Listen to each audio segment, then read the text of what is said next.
Travis Wingoodsell. So this morning, which I did the video last night, I dropped another bombshell about Joseph Smith's history.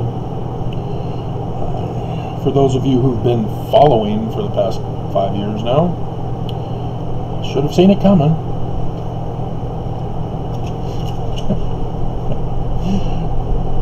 The subject is apocalyptic literature.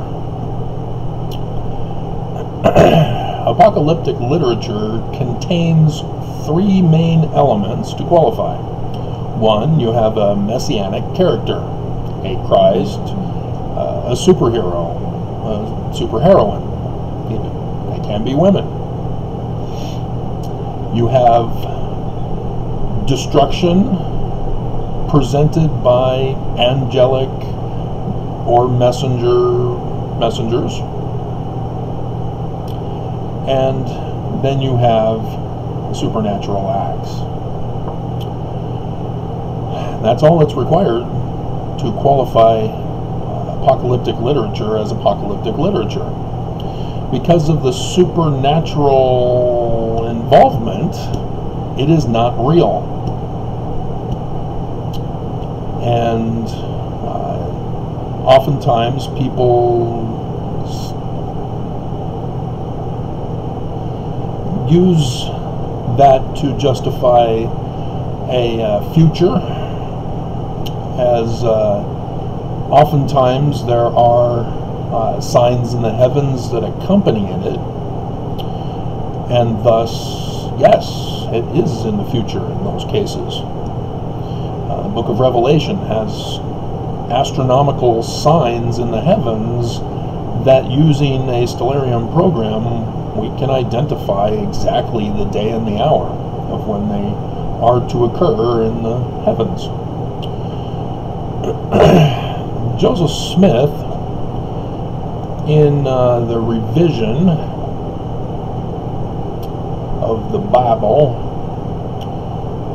let's see, Joseph Smith translation, go down to Revelation, and actually, let me do that. He made some changes as he was working with Sidney Rigdon on this, so Sidney Rigdon could also be involved. However, this is information that was known to Joseph Smith Sr., but I'm not going into that for this video, as I've already done those videos. There were some changes, as verse 5 had been moved up to verse 3, where the sign of the woman is the sign of her giving birth, not just her conception. And as I did the video not too long ago, as I learned about December 4th, Revelation 12, December, verse 4, the 4th. Huh. Interesting. So now verse 3 becomes verse 4. And there appeared another sign in heaven, and behold, a great red dragon, having 7 heads, 10 horns, 7 crowns upon his head, and tail green with stars, and that's been bumped. As verse 3, I found it back in December 17th, 2017. It was the 5th dark day of Hanukkah. It's the dark day because that's the day when the moon is new.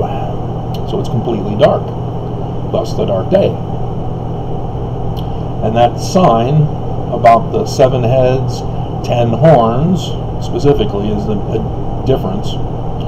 And then the 7 crowns upon his head, the corona borealis, was in play on that day. But this December 4th,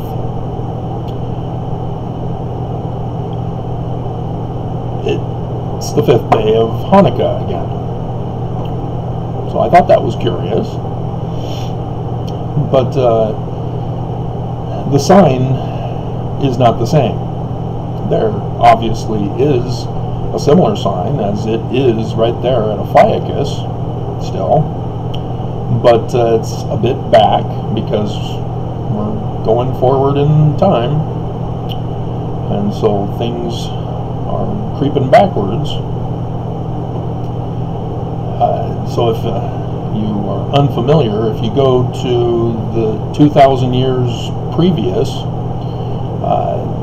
the first sign, you don't look for September, you would look for August, because it creeps back after so many centuries and millennia.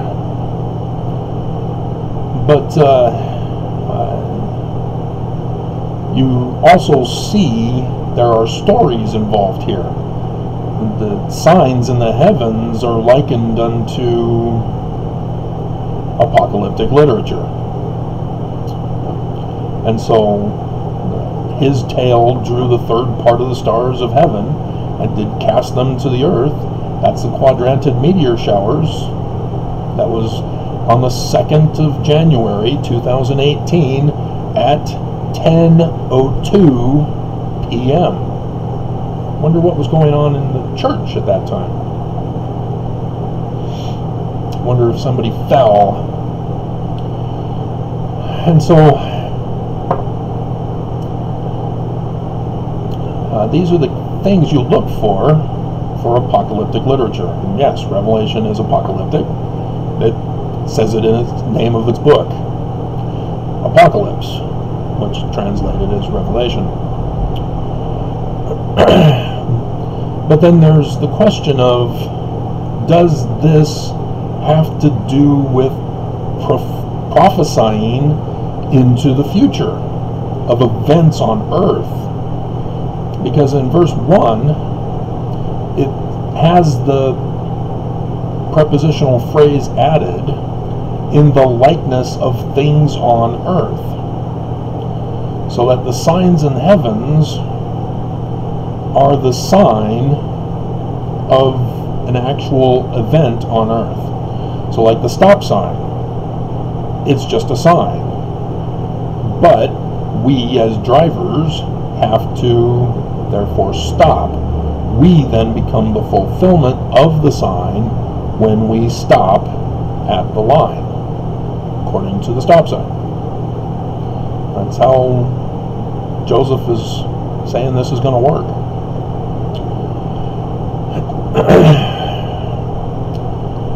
And so, yes, like I said, for the part of the tail drew the third part of the stars from the heaven and did cast them to the earth, yeah, there was an event on earth.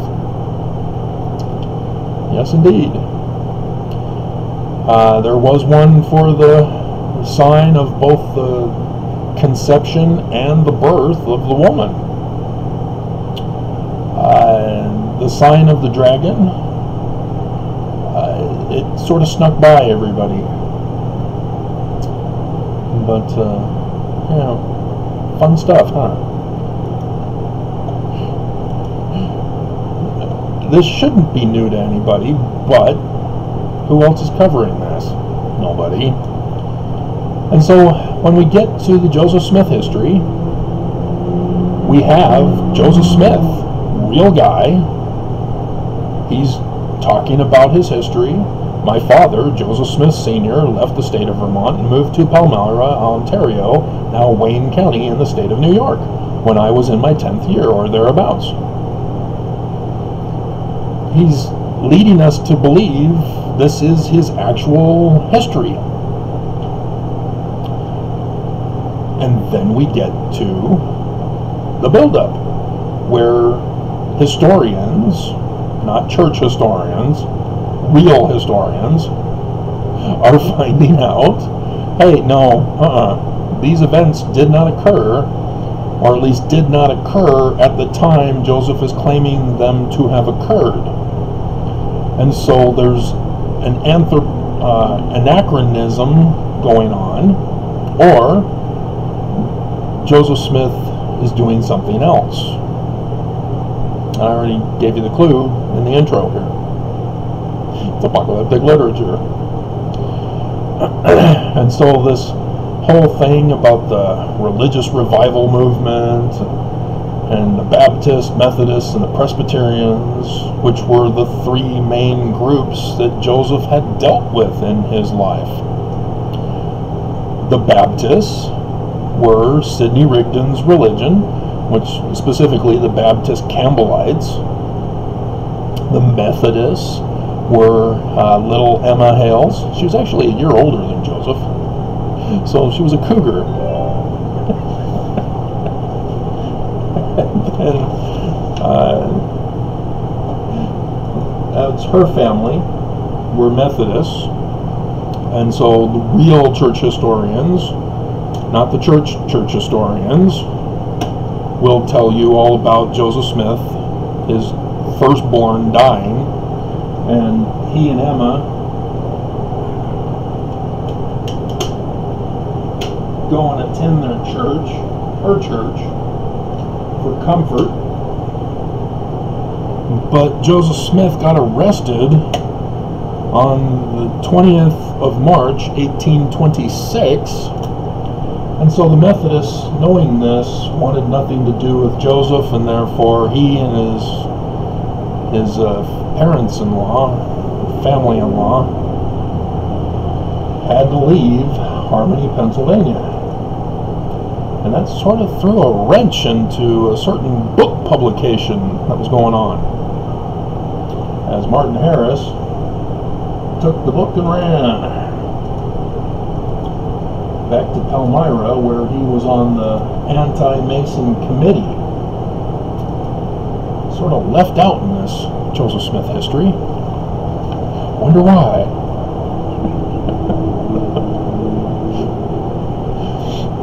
And then the Presbyterians, he was the pastor that officiated over Alvin's funeral back in 1823. So that's why those three are referred to. And if you don't know real church history, you're not going to catch it. But again, this isn't a real history. He's setting up apocalyptic literature. And so, he reads the Bible. If any of you lack wisdom, let him ask of God. And so then there's a destruction, the Lucifer version, which was not included in our canonized version. That was taken out of him wrestling with the unseen force. It does touch on it, but let's see if I can. Thick darkness gathered around me, and it seemed to me for a time as if I were doomed to sudden destruction. So yeah, there's a little portion removed from the original that is not included here. And so that's important to understand, because here you have destruction by an angelic messenger, and then you have other messengers who come down in a pillar of light, the supernatural event, which the wrestling with Lucifer also is a supernatural event. And so then who's the messianic figure? Joseph. Just like that. It's got all the elements of apocalyptic literature. And so then we continue on. And Nephi, not Moroni, need to restore the original, not the claim that Joseph Smith didn't know what he was talking about. He's wrong. So Nephi appears to Joseph Smith. And what does he do? Tells him about a book that talks about destruction and tells him quotes from the Bible about destruction. So again, angelic messenger, Joseph as the Christ figure, the messianic hero of the story, and then a message of destruction, with the supernatural event being the angelic floating and Egyptian gold plates. You've probably heard of other accounts where Joseph talked about not a salamander, it was a frog, and then he tried to reach the plates and they sunk down into the ground, and demons, and all apocalyptic literature. They just, for the 1838 version, decided not to put that part in. And so that explains that. Didn't happen. Everybody should know that. Joseph is not a witch.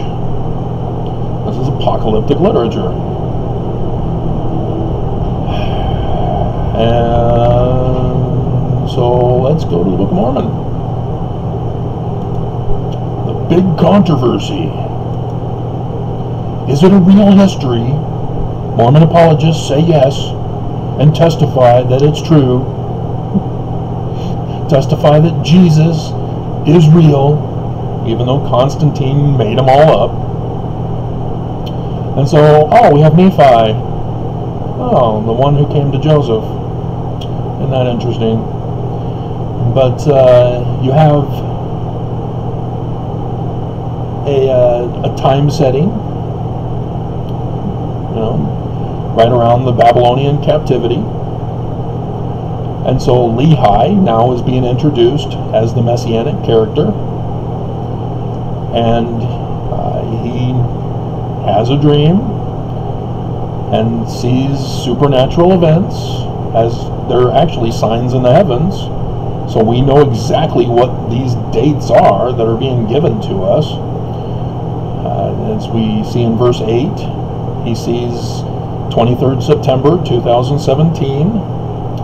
And in verse 9, he sees 8 April 2024. And then verse 10, he goes back to 23rd September 2017. And even refers to the 12 as stars. And so what is this Emmanuel? Because that's the sun at noonday in the Egyptians. For Emmanuel, the name of the messianic hero. Well, he's now the angelic messenger to Lehi, who's the messianic hero. And he comes down, gives him a book, has Lehi read it, and what do you know? Destruction of Jerusalem by Babylon. Ta-da! Messianic or apocalyptic literature. So that should solve all problems. Mormons can stop going around telling everybody it's history, and ex-Mormons can stop telling everybody it's fake news and it's a fraud, and Joseph was just out trying to get money, because we now know that this is apocalyptic literature. So simple, so easy. And so yeah, you can apply this measurement standard into the Bible.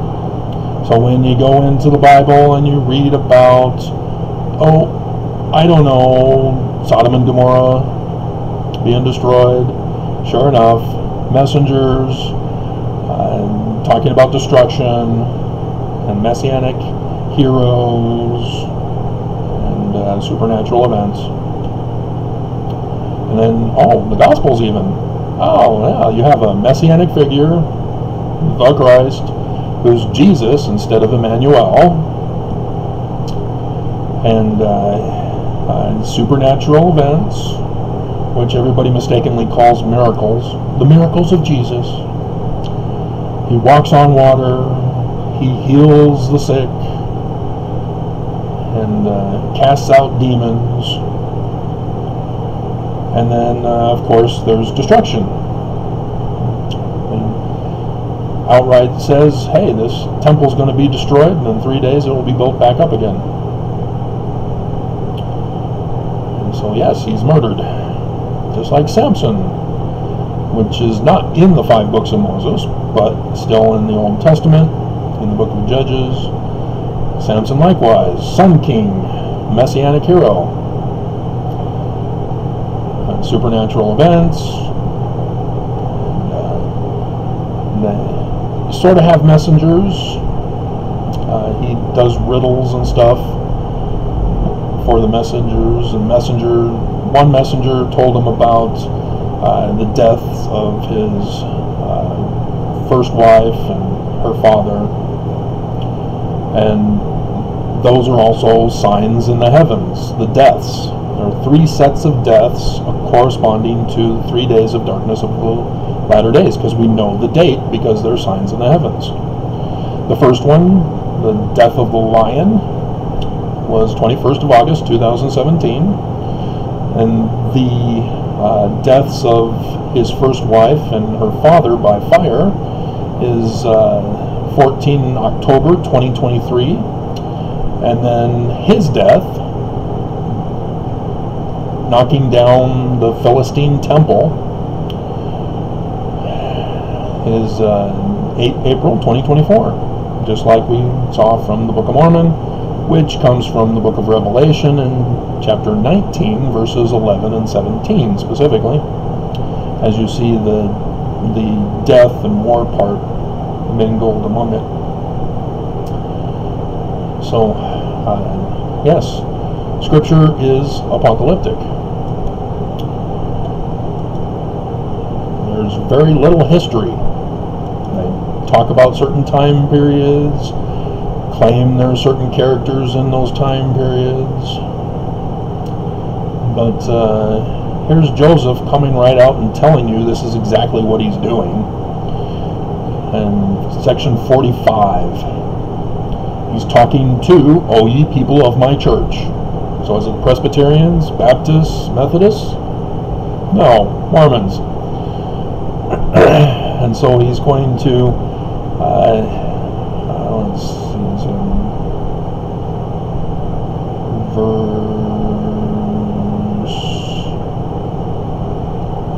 15. Wherefore hearken, and I will reason with you, I will speak unto you and prophesy, as unto men in days of old. So just like the Bible, in both the New and the Old Testaments, he's going to prophesy in like manner. Apocalyptic literature for section 45. And so what does he use as his template? Matthew 24. Notice he takes out, no man knows the day or the hour. Gone. But because he tells us, desolation shall come upon this generation as a thief in the night. Which, if you're familiar, I did that whole thing with you leading up to the 22nd of September. I stopped it. You owe me. At least view my videos. You've never thanked me.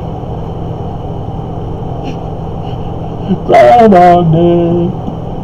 And so yeah, it talks about Jerusalem and the Jews and the Christ, but it's not.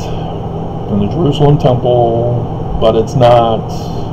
Because Joseph Smith is talking to Mormons and prophesying with apocalyptic literature.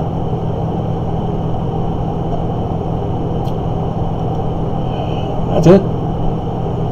You now can interpret Scripture correctly, and your homework assignment is the apocalyptic literature in section 101, starting in verse 43. And I'll give you a hint, your Sunday school lesson that you had last month was completely wrong. But I did that video explaining my disgust for that.